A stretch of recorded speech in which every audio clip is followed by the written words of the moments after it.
la grâce, la miséricorde et l'amour de notre Dieu soient avec vous. Je remercie sincèrement notre berger de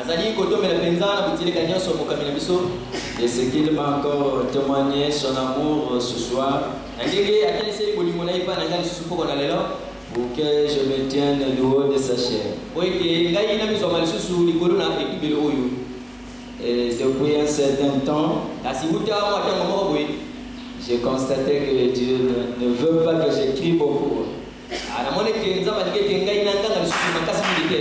Parce que quand je me mets à crier ici, je ne peux pas finir la prédication, la barbe va sécher. J'ai expérimenté ça dans tous les endroits là où je suis allé prêcher ces derniers temps. Mais aujourd'hui, c'est un jour mémorial peut-être pour moi. Aujourd'hui, c'est le 30 décembre. C'est ce jour que ma mère est dans la douleur de l'enfantement.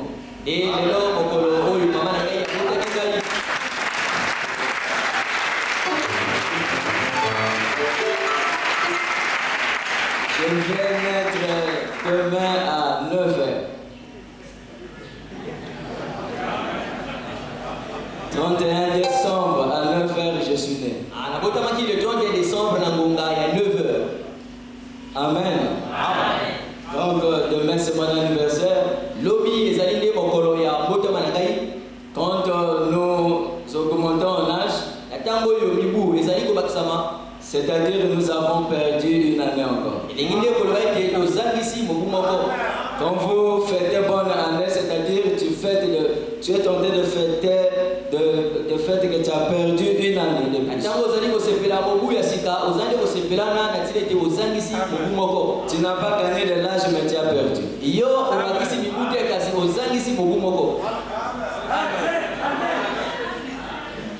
Et nous devions être conséquents. Nous devions être conséquents. Parce que jour pour jour,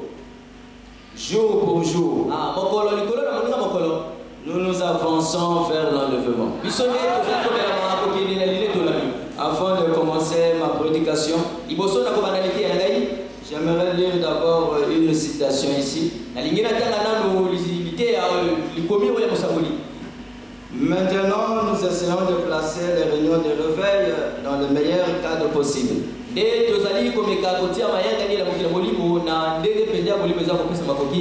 lis dans cette brochure par la cette montagne.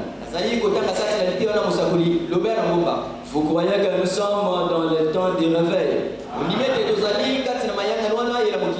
Oui, ce sont les moments de réveil que nous sommes en train de vivre. Mais écoutez ce que le prophète dit, vous devez comprendre ce que c'est qu'un réveil.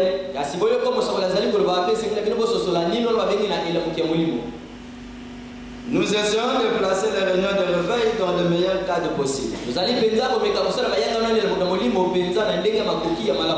Nous ne nous spécialisons pas dans la guérison divine.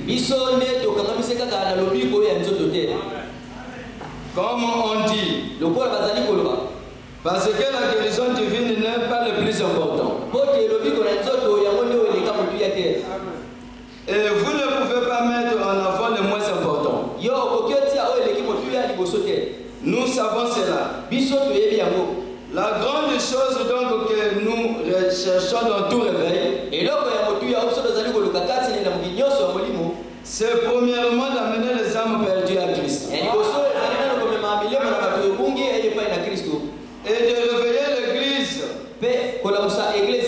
la ramenant à un état spirituel. Là où elle devrait être, en communion intime avec Dieu. Et troisièmement, de susciter la communion entre les églises. Et quatrièmement, de prier pour les malades. C'est notre que nous essayons de faire. Donc le réveil produit 4 choses. Et le prophète répète cela. Il dit, premièrement, ce sont les pécheurs d'abord. La communion entre les églises. Et une marche intime entre l'église et Dieu. Et en dernière position, c'est la prière pour les malades. Est-ce que l'église peut dire Amen? Donc la guérison divine, c'est placé en dernière position. Je lis encore Paul, le prisonnier de Christ, à la page 9, au paragraphe 39. Ne jugez jamais votre vie par la puissance que vous avez d'accomplir les miracles. Et ne nous jugeons pas nous-mêmes par les degrés de connaissance qu'on a de la parole.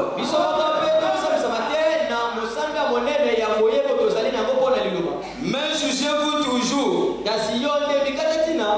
Regardez en arrière et faites un inventaire du genre de fruits que porte la vie que vous menez actuellement. Voyez-vous, est-ce qu'on peut acclamer le Seigneur Jésus?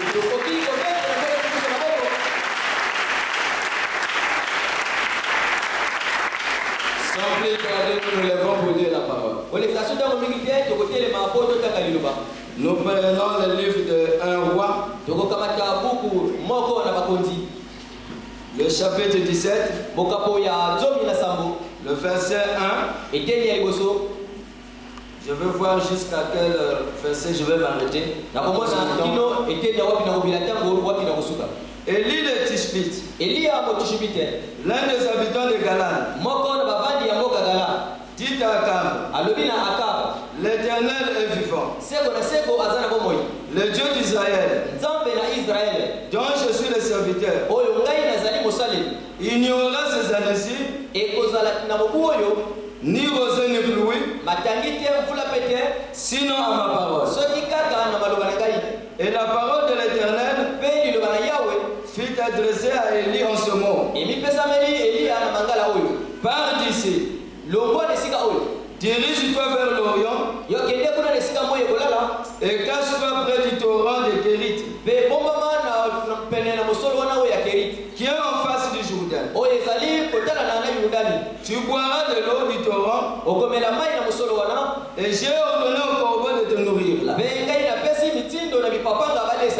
Il partit et fit selon la parole de l'Éternel.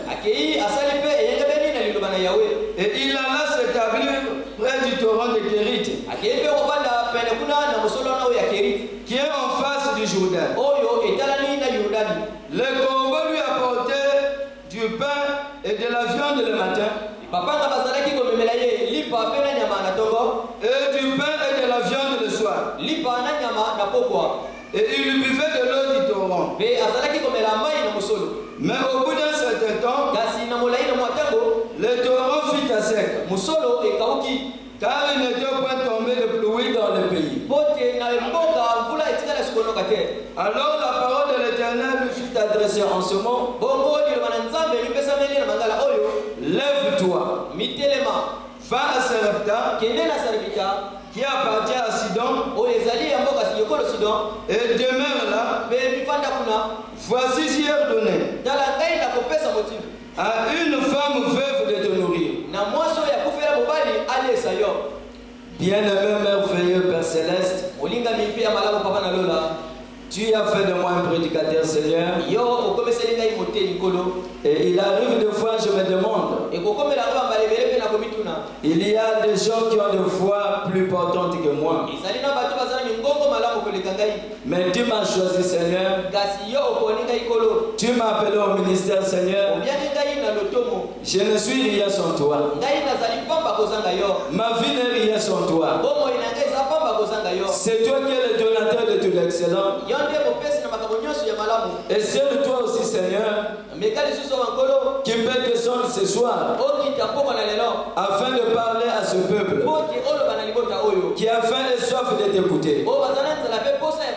Ce ne sont pas mes efforts charnels qui feraient que toi tu puisses descendre en scène, mais c'est la foi que nous avons en toi. Oh Dieu, fais quelque chose de surnaturel. Nous voulons te voir encore en œuvre. Nous voulons voir l'œuvre de la croix être rendue réelle. Je me lève au-delà de l'incrédulité, au-delà du péché, au-delà du sommeil, au-delà de la fatigue, afin que toi, l'Éternel des armées, tu puisses visiter cette église comme tu l'as toujours fait, dans le nom de Jésus-Christ. Amen. Amen. Encore une fois de plus, que le Seigneur Jésus vous bénisse. Je prêche un serment. Soyez certains de Dieu. Et quand le pasteur m'avait demandé de prêcher aujourd'hui, il m'a aussi demandé de m'apprêter aussi pour demain. Si je ne peux pas achever cet enseignement aujourd'hui, alors je vais continuer cela demain la nuit. Comme introduction à mon serment, j'aimerais d'abord prendre cette brochure ici que Frère Branham a prêché lui-même. Ce n'est pas un titre que j'ai inventé, mais c'est le prophète qui l'a prêché lui-même. Et depuis un certain temps, il y a un frère qui m'avait dit, avant quand tu prêchais, tu étais tenté de fouiller le mystère. Mais maintenant tu prêches simplement. L'évangile, ce n'est pas compliqué la prédication. Prêcher, c'est d'amener Dieu à descendre. Et je commence par mon introduction. Je lis ici dans la brochure que Frère Branham a prêché. Mon sujet, c'est soyez certains avant de faire quoi que ce soit.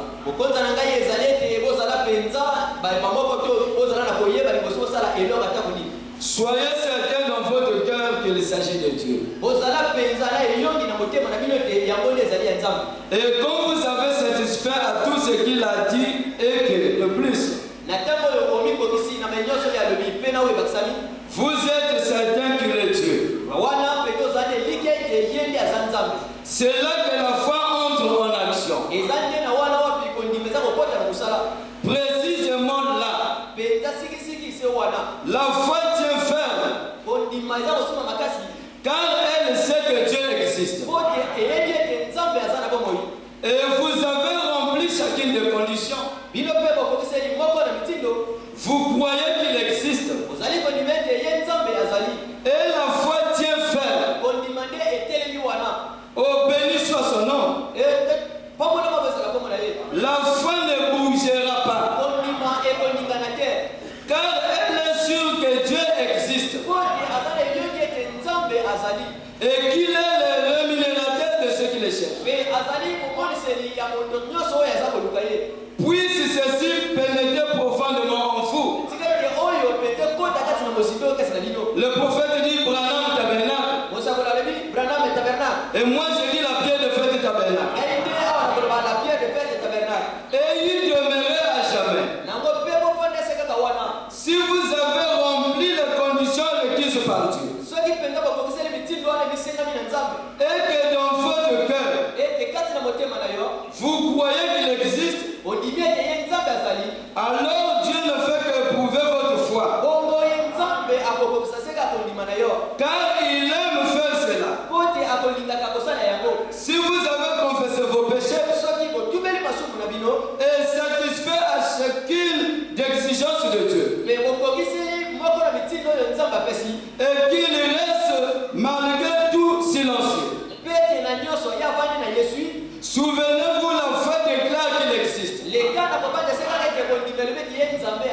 alors la foi se comprend. Elle ne sait pas de quoi il s'agit, mais elle sait qu'il existe. Elle est certaine qu'il existe. Est-ce que l'église peut dire Amen? Donc je veux prêcher pour soyez certains de Dieu. Ça peut être peut-être une continuité sur l'enseignement de la paix. Il y aura des situations qui vont venir dans notre vie, des épreuves qui vont venir dans notre vie. Et frère Branham dit, chaque fois que les choses vont mal,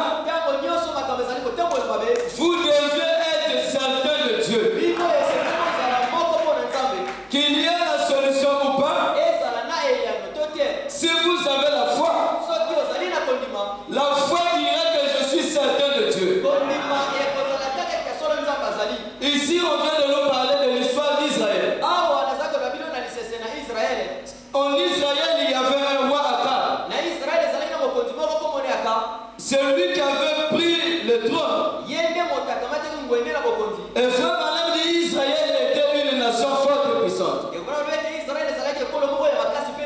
C'était une nation bénie de l'Éternel. Parce que la Bible dit Canaan était un pays là où coule le lait et le miel.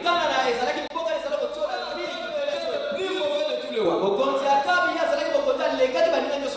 Que Israël avait eu. Au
la punition va se suivre. Frère, on me dit, c'est Dieu lui-même qui va vous apprendre comment obéir à son serviteur. Et les choses commencent à marcher mal. Le roi n'arrivait plus à relever l'économie du pays. Il y avait maintenant la famine dans tout le pays. Il y avait la misère dans tout le pays. Alors, de l'autre côté là-bas, il y avait une veuve. C'était la veuve de Sarepta. Au moment que la femme battait le plein, cette veuve était certaine de Dieu. Bien qu'elle était veuve, elle vivait dans une ville appelée Sarepta. Et elle croyait toujours que Dieu était capable de pouvoir lui venir en aide. Au moment que la famille battait le plein, une femme veuve avec son fils, elle s'est demandé dans son cœur, il me reste ici un peu de farine, un peu d'huile. Comment je vais faire pour vivre le reste de mes jours? Mais néanmoins, elle savait que le Dieu d'Israël était Dieu. Néanmoins, elle était certaine de Dieu. Au moment que la farine et l'huile commençaient à diminuer, cette femme s'est dit en elle-même, elle a regardé la petite quantité d'huile, un peu de farine. Elle a dit en elle-même, je vais aller en forêt pour ramasser 2 morceaux de bois. Et quand je vais revenir à la maison, je vais préparer cette pâte. Je vais mélanger l'huile à l'eau. Non, je vais mélanger la farine à l'eau. Et je vais prendre l'huile. Je vais mettre cela au feu. Et je vais manger. Et je vais attendre l'amour. Au moment qu'elle réfléchissait ainsi, elle ne savait pas qu'elle était dans la révélation de Dieu. Où était la révélation? Cette femme n'a pas dit, je sortirai pour prendre 3 morceaux de bois. Mais elle a dit, je vais aller ramasser 2 morceaux de bois. Et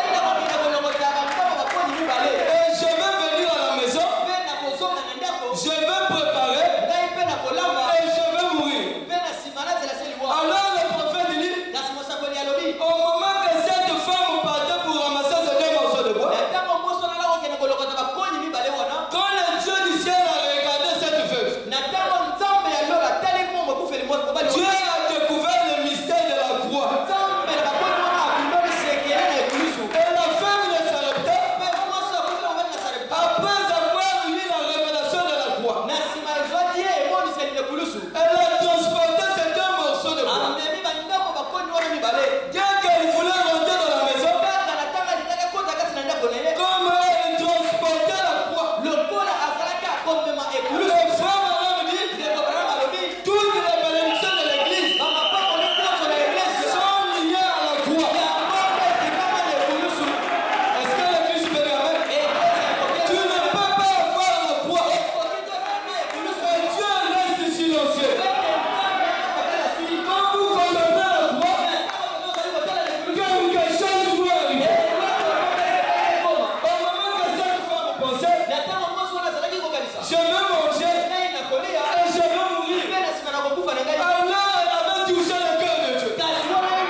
l'autre. Et elle a pris l'huile. Elle a préparé son gâteau. Elle a amené au prophète. Et le prophète, après avoir mangé, il dit ainsi, dit le Seigneur. Comme tu m'as donné à manger, comme tu avais un peu d'huile, l'huile symbolise l'onction ou l'esprit. Et faut maintenant dire dans cette prédication, la farine symbolise Christ. Quand vous avez l'onction, vous avez Christ, l'impossible sera possible. Est-ce que la Christ peut dire même? On nous fait plus forcer pour obtenir le miracle. On ne fera plus de forme charnelle pour faire descendre Dieu. Est-ce que la Christ dit amen? Et ainsi dit le Seigneur répondit. L'huile et la farine ne manquera pas. Tant que moi, Élie, je serai dans ta maison. Et la femme de Sarepta a logé Élie dans sa maison. Au moment que les gens mouraient de faim, quand ils passaient devant la veuve, dans la maison de la veuve, il n'y avait pas de tristesse. Il y avait à manger, il y avait la joie, mais elle ne savait pas que le secret de la femme, parce qu'elle avait logé le prophète. Et faut maintenant me dire, quand vous logez le prophète dans votre maison, que tout le monde soit contre vous, que tout marche mal, tu ne chancelleras jamais. Le secret, c'est parce que la veuve, elle avait reçu le prophète. Est-ce que la Christ dit amen? On pouvait la voir contente, mais pourtant c'est une femme qui a perdu son mari. Qu'est-ce qui donne sa joie? Parce que le prophète était dans sa maison. Mais après que le prophète a été nourri par la veuve, Dieu lui a dit, Élie, tu ne resteras pas toujours avec la veuve. Tu as été nourri par le corbeau. Tu as été nourri par la veuve.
qu'il me soutienne.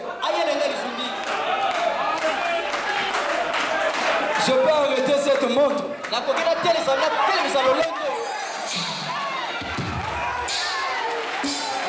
Alléluia, alléluia.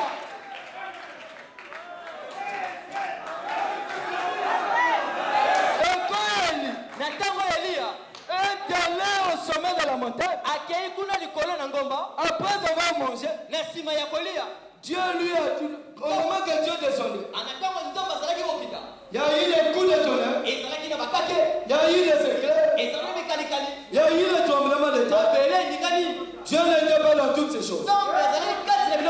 Mais Dieu est venu dans une voie douce. Et quand Dieu lui a parlé, il lui a dit, Élie, ton temps est terminé. Tu seras enlevé. Mais quand tu descends de la montagne, va loin d'Élisée. C'est lui qui va remplacer à ta place. Et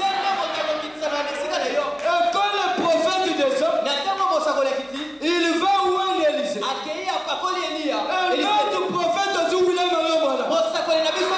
Marobana, quand il était au sommet de la montagne, Dieu lui a dit, descends pour aller loin de l'église.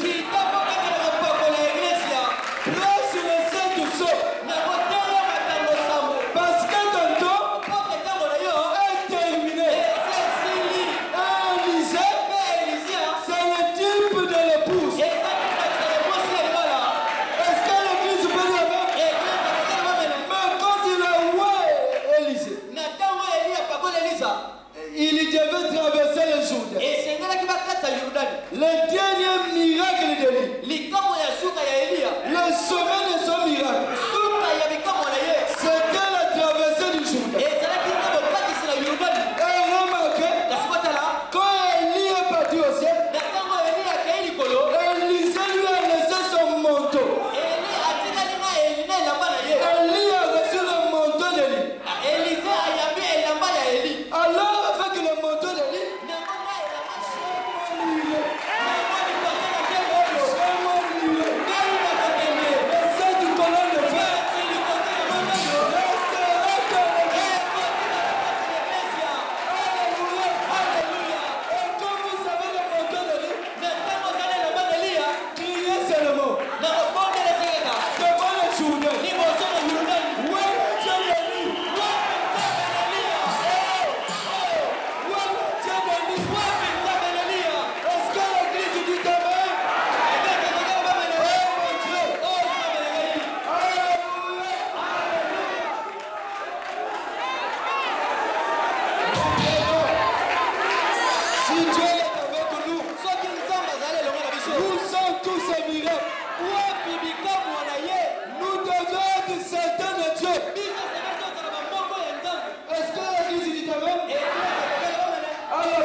écoutez ce que le prophète dit.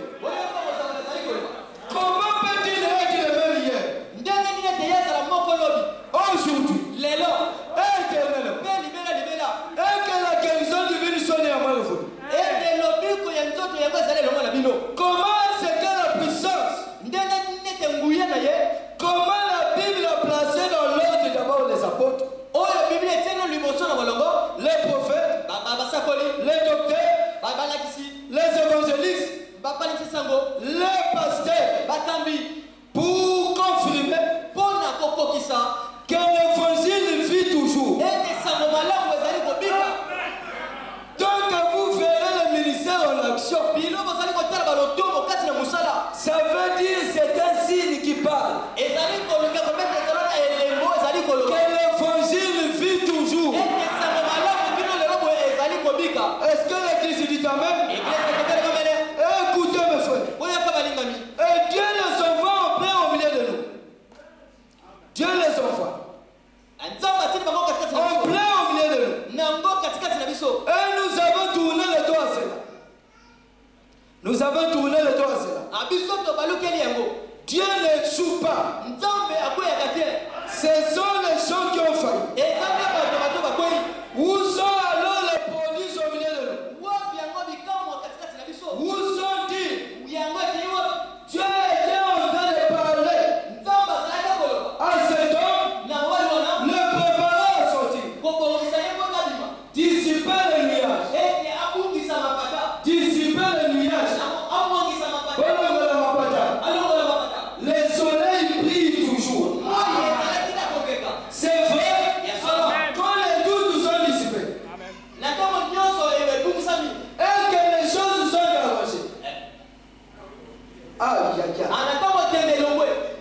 Il n'y a pas d'autre interprète là. Alléluia. Je ne savais pas.